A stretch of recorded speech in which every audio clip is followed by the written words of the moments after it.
మన గణేష్ స్వామి ఉత్సవాల్లో భాగంగా ఈరోజు రెండో రోజు ఉదయం స్వామివారి దగ్గర స్వామివారిని విద్యాగణపతి రూపంలో మనం ఉంచి ఈరోజు 15,000 మంది విద్యార్థులకు మనం ఈ యొక్క ఏదైతే నోట్బుక్స్ ఉన్నాయో అవి ఇవ్వడం జరిగింది.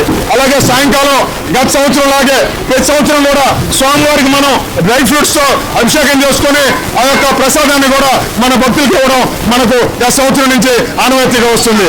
అలాగే రేపటి రోజు మహిళలందరూ కూడా మీ సొంతంగా నిన్న ఏ విధంగా అయితే మనం వినాయక ప్రతిమలను చేసి వారి చేతే 108 మంది దంపతుల చేత మనం ఏ విధంగా అయితే పూజా కార్యక్రమాలు నిర్వహించామో రేపు ఓన్లీ మహిళల చేత మాత్రమే స్వామివారికి పిల్లల సేవ జరుగుతుంది.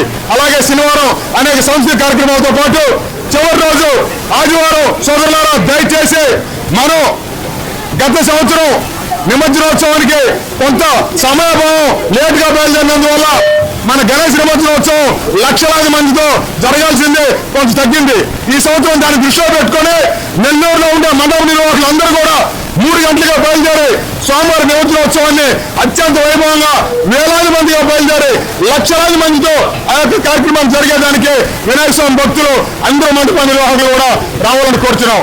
అలాగే సోదరులారా ప్రత్యేకంగా ఈ యొక్క సంవత్సరం ఏదైతే మన గణేష్ ఘాట్ ఉందో అక్కడ అనేక కార్యక్రమాలు కోటరెడ్డి సోదరెడ్డి గారు నెల్లూరు శాసనసభ్యుల సూచన మేరకు గిరిధర్ రెడ్డి గారి సూచనలతో ఈరోజు కార్పొరేషన్ అధికారులు కానీ ఇరిగేషన్ అధికారులు కానీ నిన్నటి నుంచి కూడా రేపు ఆదివారం జరిగే గణేష్ ఉత్సవానికి సంబంధించి గుర్రపు డెక్క తీయడం ఆ ప్రాంతాన్ని అంతా కూడా శుభ్రం చేస్తున్నారు.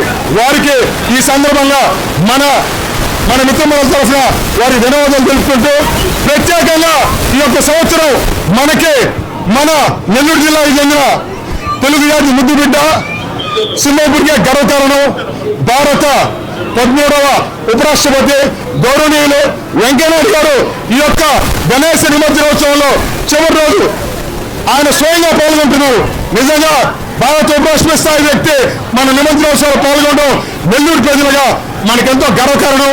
వారికి కూడా ఈ సందర్భంగా ప్రత్యేకంగా అభినందనలు తెలుపుకుంటూ భక్తులందరూ కూడా ఆ రోజు ఇచ్చేసి ఆ యొక్క కార్యక్రమాన్ని జయప్రదం చేస్తున్నా కోరుతున్నాం.